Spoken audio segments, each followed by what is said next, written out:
you, Laura, and good afternoon, everybody. I'd just like to give a brief background to the reason behind the study. We were trying to put together an energy master plan for our site and for upcoming projects.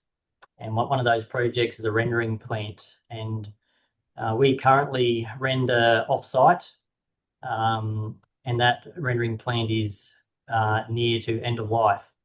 And so the intention is to consolidate that rendering process back into the main processing site so that we can recover some of the waste heat that we have at our current off-site rendering.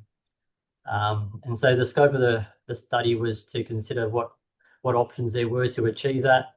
And we currently already run a biomass boiler at our site and have done for a number of years. But it is assisted by a butane boiler. And so we wanted to avoid increasing our butane consumption. And so the study has looked at the equipment, the sizing, the costs, and a range of heat recovery options. And so